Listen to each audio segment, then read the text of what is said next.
Hello and welcome back to another episode of Beyond the To-Do List. I am your host, Erik Fisher. This is the show where we talk to the people behind the productivity. Right up front, I'd like to tell you that this episode is, without a doubt in my mind, the best episode of this podcast I've produced so far.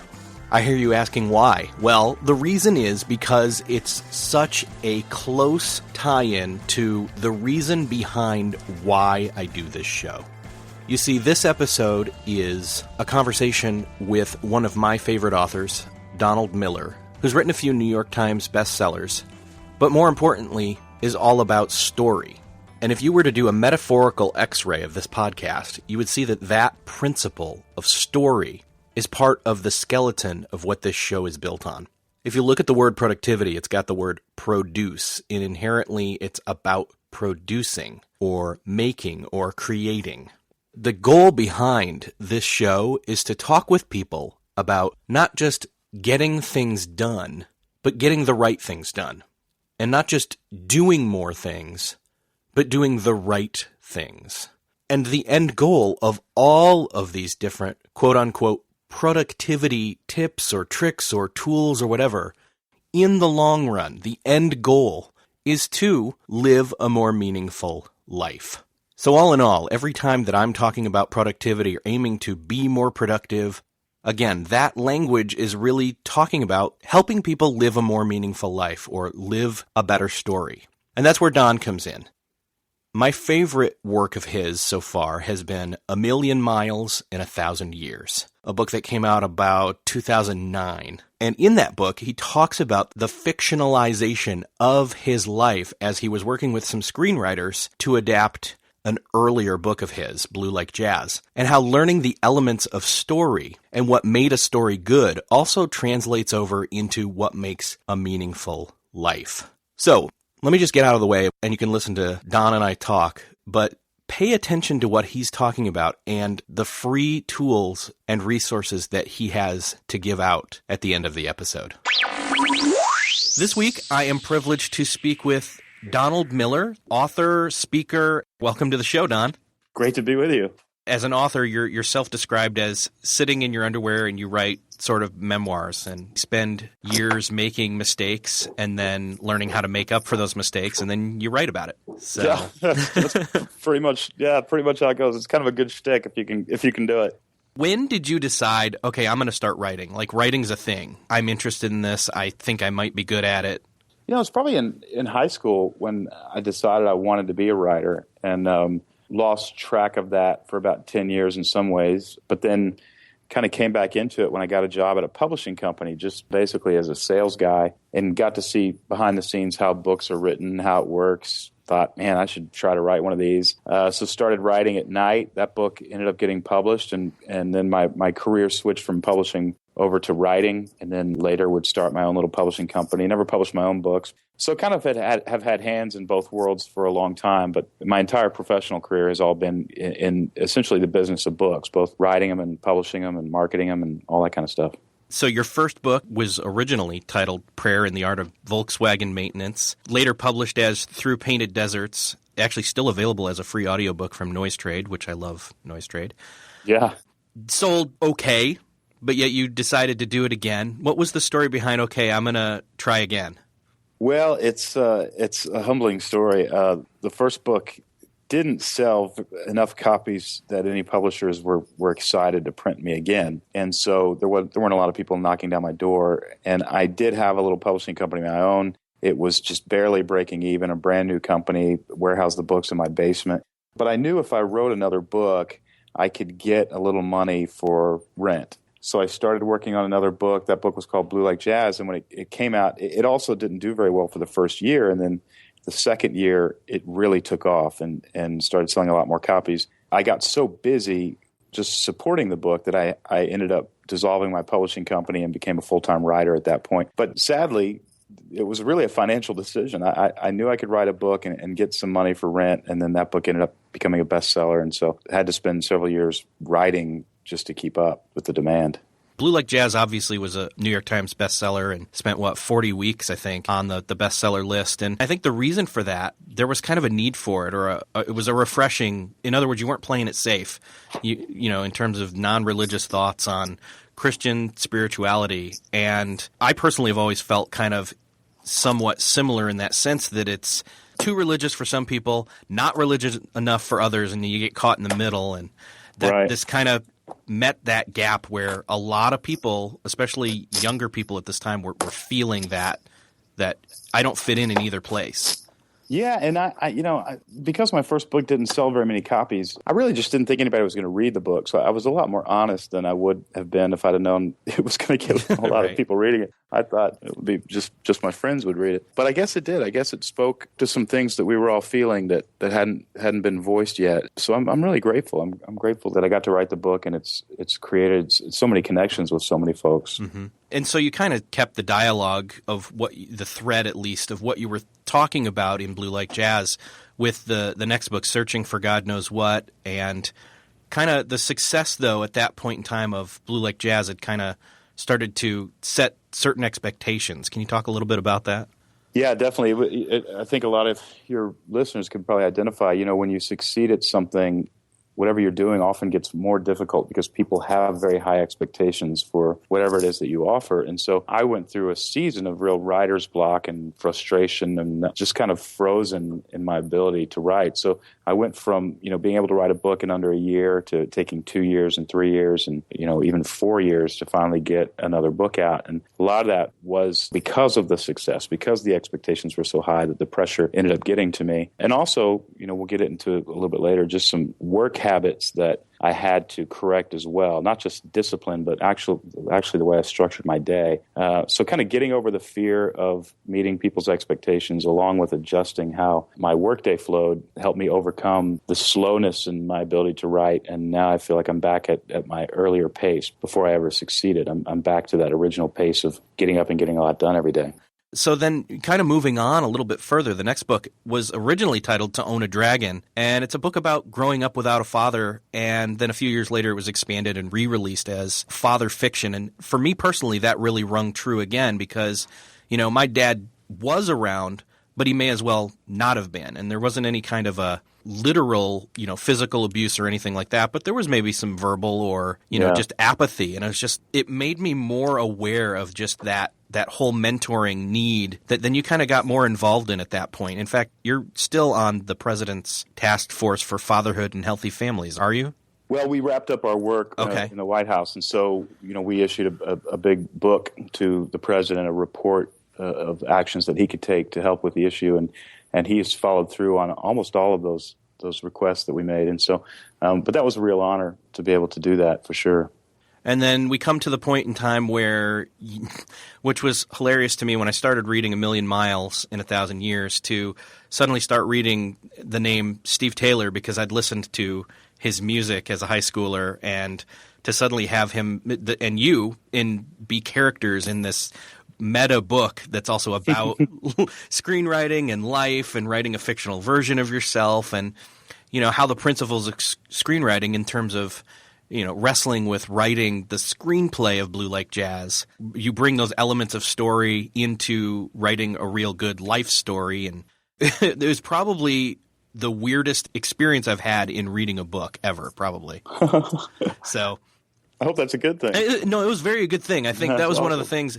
And honestly, literally this past month, there's been a number of my friends who have been saying, "What's a good book? What's a good book?" And a number of them have been telling each other A Million Miles in 1,000 Years. And so it's because it's almost that narrative version of the more recent stuff you've been doing with Storyline, which kind of explains it and hashes it out it's almost a movie version of Storyline in some senses. So. Yeah. What happened? I mean, the big story is some filmmakers came to me and said they wanted to make a movie out of my memoir, and they wanted me to co-write the movie with them. So we spent the better part of 2 years actually writing a story based loosely on some stuff that had taken place in my book, or a season of that. But for me, what gave me a second life was the introduction to how narrative works. And those couple years, I attended seminars, went to workshops, read tons of books, and studied the art of storytelling.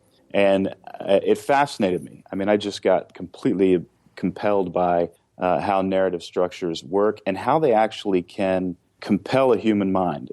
Narrative is the most unbelievable way to get somebody's attention and get them to focus and get them to hear whatever it is that you were wanting them to hear. And so that turned into two divisions of a company that I started. And one is called Storyline, where we actually help people understand their own lives as a narrative, and we help them edit their lives as though they're editing a story. So we're going to cut these characters out because they're not good for the story. We're going to clarify your ambitions because characters that don't have very clear ambitions are muddled and they live in confusion. And what people find is the more they edit their life like a story, the clearer their life actually gets, and the more kind of sane you are when you treat your life like this. So we have a company called Storyline where we help people do their life plans. And they can do that either by ordering our Storyline book or you actually attend one of our conferences. And then we're about to release a digital version where you can take our course and just do the life plan online. Then the other company that we launched is called Story Brand, and it basically helps companies understand how narrative structure works and then develop a brand strategy based on the power of narrative structure. It all sounds pretty complicated, but essentially we're saying to most companies, nobody really understands what you're offering because you're so confusing in your messaging. Sit down and go through this process, and you'll find a lot of clarity, and customers will finally understand why what you offer matters to them. And so those are the two divisions of the company. But the thing that I get to do is I get to just sit around thinking about stories all day, whether I'm watching a television commercial, studying the narrative structure, or sitting down and talking to somebody about their life and looking at the narrative structure of their life. I get to sit around and think about stories all the time, which I'm in heaven, I just love it. So what are some of those narrative structure pieces that make up a good story and thus a great life? Well, if you break down stories, and I'm talking about the movies that you see, the most common elements, and when I say the most common elements, I also mean the most powerful elements that captures audiences, is this structure. You have a character who has a problem. They meet a guide. The guide gives them a plan that breaks through their confusion. Then the guide calls them to take action against their problem or their enemy. And that action either results in a comedy, a happy ending, or a tragedy. And that's it. I mean, that's Star Wars, Hunger Games, Tommy Boy. I mean, you name it, that's it. I've never heard those three movies mentioned in the same line ever. They are the same film. They're the exact same film.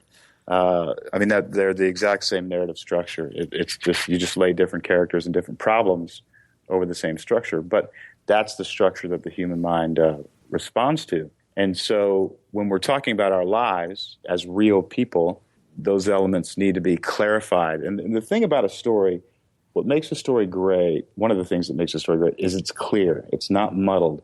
There's not a wasted word in the dialogue. There's not a wasted scene. And I think when I'm sitting down to help people figure out their life plans, they're very confused. They're very confused about what they want. They usually are playing too many roles. There are characters coming in and out of their story that are not serving the purpose of their lives, and so the relationships are a little bit out of whack. Those are the things that we attempt to work on as we're creating their life plan so they come out the other side, make a few changes, and everything gets clear. And when you're living a very efficient story, it's the same as when you're sitting in a theater watching one. It just makes sense, and you're compelled, and you're interested. But when your story is not clear, and you don't know exactly what you want, you're unwilling to face the conflict, you don't have a plan, and there are too many characters in your life, the story can be very confusing and muddled and give the person experiencing that life a sense that life is meaningless. And it's not actually that life is meaningless, it's just that what you've done with your life is giving it the feel of meaninglessness, and we can fix that. And so that's kind of what we do. There's also, in terms of script writing, there's the other thing called an inciting incident. Yeah, there's a truth in story structure that characters won't change on their own accord. If I were writing a movie about a guy, he's a nice guy, and 10 minutes into the film, he suddenly wanted to become a great athlete. Nobody would really buy that because none of us have those experiences where we wake up one day and we decide we're going to do something. A character has to be forced into action. So he falls in love with a girl who's a trainer at the gym and she only likes athletic guys. Well, that's an inciting incident. Now he has to become athletic if he's going to get the girl. You have to force the character to take action. So one of the things that we love helping our clients do is figure out real life inciting incidents in their life. And so if you sign up for a marathon and you raise $10,000 for some charity, if you finish the marathon, that's an inciting incident. Now you are forced to take action. So we like to help guys figure out what is the inciting incident that's going to get you to move forward on this ambition that you've clarified.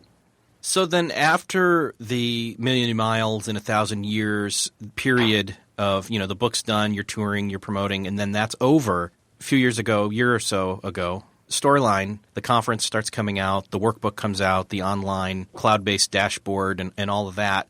I believe there's probably a period in here somewhere where you weren't writing any books. In fact, there's not been the Storyline's a workbook. But it's not another, quote unquote memoir or your Donald Miller style book. Although I know that you're very close to having a new one out sometime this year. Is that the period where you were basically, stuck and the Storyline productivity schedule steps in?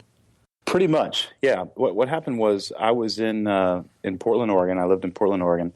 It had been 3 years since I had been able to get a book written, and essentially my day kind of looked like this. I'd wake up, I knew that I needed to write, but there was that resistance that you face. I didn't want to do it, so I'd do some other things. And of course, I was running a company at the time, so there were plenty of ways that I could distract myself. So I wouldn't get the work done. I'd say, I'll do it after lunch. Then I wouldn't get it done after lunch. Then in the evening, some friends would want to go out.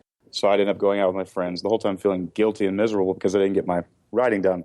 And when I sat down to write, it wasn't always the best experience. It was always very difficult. The words didn't seem to come. And I thought, well, I've either got writer's block or I'm just no longer inspired to do this kind of work. So I took a cross-country road trip, and I ended up ordering every audio book I could find on writer's block, the creative process, willpower, organizing your time, all sorts of kind of psychology/business books. And by the time I got to where I was going, which was Washington, D.C., where I was going to spend a season working, I had learned some really valuable tools to help me restructure my day. For instance, the brain has much more energy in the morning than it does in the late afternoon or the evening. So you should really focus on your most important projects right out of bed because you're going to have the most muscle. It really is a muscle. So it would be kind of like, if you need to lift a bunch of weights, you should do it in the morning when you're the strongest because you're going to get weaker throughout the day. Right. And Dr. Neil Fiore did a lot of research on procrastination, and he realized that for his clients, one of the things that made them not want to sit down to do their work was that they felt like if I sit down and do my work, I'm missing out on the good life. I'm missing out on an enjoyable life because I have to sit down and do this work that I don't want to do. So he would have his clients just write down, before they sat down in the morning to do their work, he would have them write down all the things that they get to enjoy later in the day. And he found that once they wrote down all the things they were going to get to enjoy later in the day, whether it's a date night with their spouse or they're going to go see a movie or they get to hang out with friends or there's just going to be a great meal tonight, it didn't matter.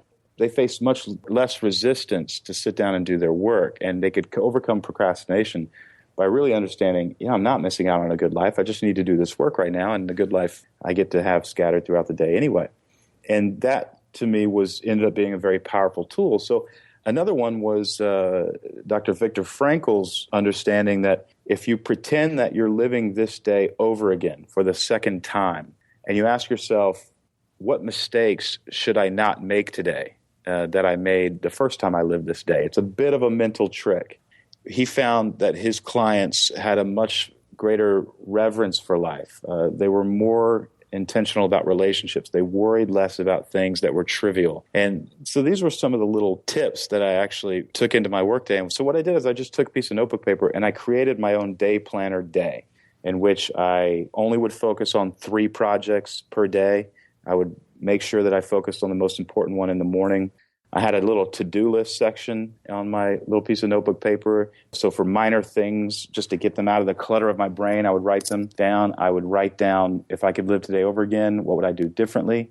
I wrote down things that I get to enjoy today, and I wrote down my appointments along with the theme, my life theme at the bottom of the page. And I used this and ended up writing a book in only 4 months. Now, that's an incredible pace. Wow. 8 months is the fastest I'd ever written a book before, and that was before writer's block or whatever I was struggling with. But I found that the resistance went away because I was tackling the book in the morning. I was giving it my whole mind and the power of my whole mind, so it was easier. The writing was actually better, and I would get to the end of my day and just really enjoy my day. So it was actually really great for my mental health. And I wrote the book in 4 months. It's taken probably 2 or 3 more months to edit it, and I took breaks, several months off between the writing and editing process. But an unbelievable night and day shift in my work. And so I actually called our in-house designer for Storyline and Storybrand and had him lay out the page for me so that it looked good. But I really just did it for myself. I wanted to 3-hole punch it, put it in a binder, and wake up every day and fill out the page. I was telling so many people about it and giving them copies of it that we actually created a PDF. We call it the Storyline Productivity Schedule. It's 30 pages of this day planner and about 10 pages of me explaining the psychology behind it. And we just gave it away free online. Anybody can go type in your email address and you've got the Storyline Productivity Schedule. So we now have 25,000 people. We just did this a couple months ago. We have 25,000 people around the country who've downloaded it and are using it. And we're hearing great stories about how it's completely changed the way people work, and they're actually enjoying their work now. It's been fun. And anybody who wants it can get it. It's storylineblog.com. And then you'll see on the right-hand side a little picture of a day planner, and you put in your email address and we'll email you that PDF. And there's no catch. We just want you to do better work. I have to ask, obviously it's in a digital format for download purposes, but is there a reason that you particularly like to have it in an analog form, a pen and paper form versus digital? I mean, we've had people come to us and say, hey, can we digitize this? And I've even thought, man, it would be great if you could just go online and fill this out every day. I actually personally probably wouldn't use it digitally. I really like the fact that one piece of my life is on paper. And I carry around a zipped up binder, and my calendar is online. My contacts are obviously online, all that stuff. But this piece of paper, including my life plan, I carry around my life plan with me too, is just in a binder. And I like the therapeutic process of sitting down every morning and filling this thing out. We may digitize it someday. I don't think there's a big rush to do it. Obviously, it's a free product, so it would be very expensive to do that. And we don't want to charge for it. We want people to be able to have it for free. Yeah. But I really like the physical aspect of it. I don't think I knew how much I missed paper, but I do. Yeah. I like it. There's something tangible about it. There's almost sacred might be another word someone would use. Yeah, it's partly how I journal. When I write down the things I get to enjoy today, or what I would do differently if this were the second time I were living this day. Those are really reflective statements. And even my life theme, the fact that I'm writing it, physically writing it every day, where, of course, if we digitize that, it would just naturally transfer over each day and you would never type it in.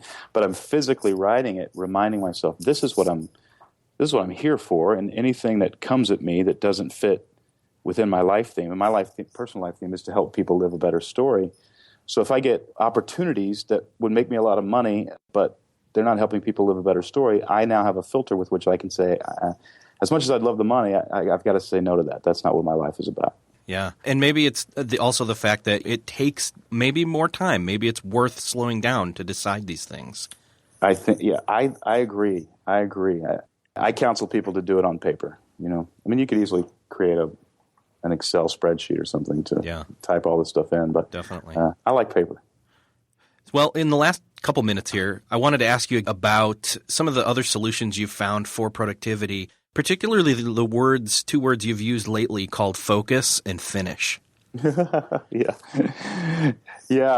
written that. If I could do today over again, what would you do? I've written that several times in the past few weeks, focus and finish. And I am specifically wrapping up a book. On February 7th, I sit down with my publisher and turn in this new book that I've worked on. And the book has been written for a long time, but I've got to get through the next phase of edits before I turn it in, and then basically that's it. And so crossing the finish line on a book really is like running a marathon. You've got those last 4 miles, and it's pretty exhausting. So to be able to sit down and focus and know that I'm going to reap the benefits of this a year from now when the book is out and people are talking about it. So focus and finish has become huge. Those are two great words, Erik, because I think a lot of us get into trouble because we're doing too many things. We're playing too many roles. We've got too many projects going on. We're not focused on one of them. And then the other thing that probably a lot of us have the bad habit of doing is not finishing well. I am a really great starter. I love starting projects. In the middle of them, it's like, we still doing this and still having to think about this. But nothing changes the world if we don't finish it. And we have to actually finish this book and get it out there. We have to finish this webpage and put it out there for people to see. We have to finish things. That's what changes the world, or just the things that we finish. And so those are two things that I'm trying to cultivate this year, the power of focus and the power of finishing. That's awesome. Yeah, those are the words. I think I'm starting to adopt those words myself. That's why it kind of resonated again. Good, it's like I start so many things, I got to finish. And to finish, you got to focus. So yeah, that's true. Yeah.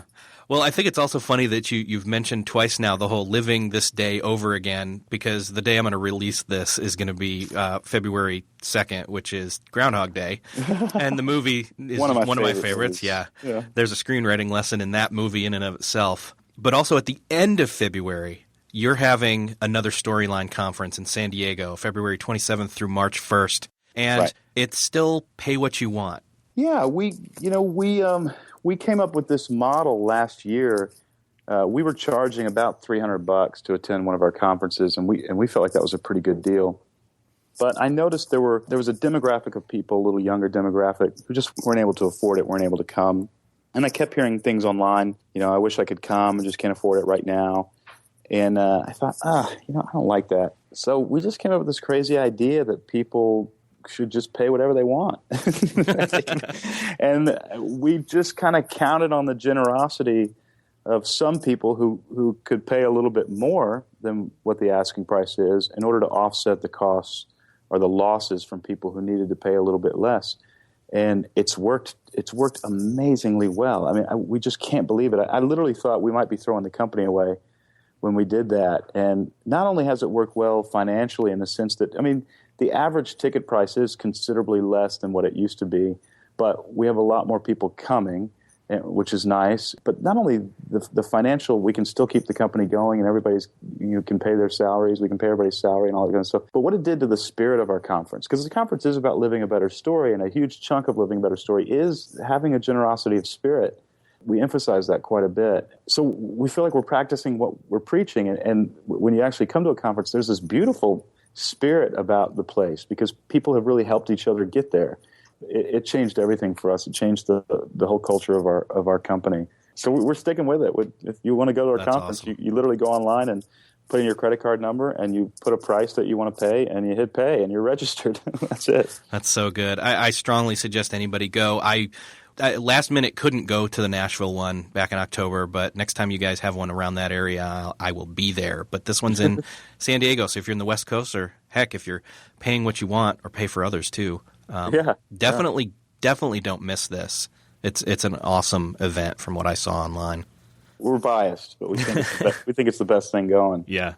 So where can people go to find that out? It's more, just storylineblog.com. Storylineblog.com. Everything is there. You can register for the conference there, and definitely download that Storyline productivity schedule and give it a try. It's free, so I really hope that it helps your listeners get a lot more work done and become much more productive. And that's our whole desire, is to help people live a better story. And in order to do that, you got to focus and you got to finish. So hopefully this planner will help you. Awesome. Well, I'm going to issue a listener challenge to download that and do it along with me the next 30 days. So. Oh, brilliant. Yeah, I love it. I'd love to hear from your listeners and know how it went. Donald, I know you have a love-hate relationship with Twitter, but where can people find you there? At Donald Miller on Twitter. I tend to tweet a little bit of business advice, but every once in a while you'll just get a picture of my dog. So awesome. Don, it's been just an awesome time to talk with you again. So thanks for coming on the show. I appreciate it, Erik. Appreciate your time.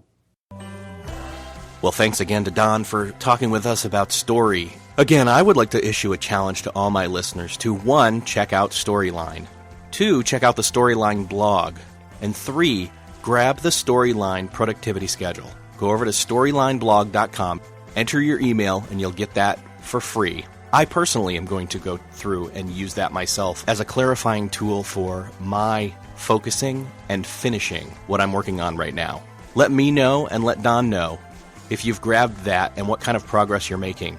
And again, I highly encourage you, if you have the ability to go attend the Storyline Conference, either the one coming up here at the end of February or one upcoming in the future, make sure to mark that on your calendar and check that out. If this was your first episode, make sure to go to beyondthetodolist.com and check out the other episodes we have, subscribe, and catch up. Thanks for listening. I'll see you next episode.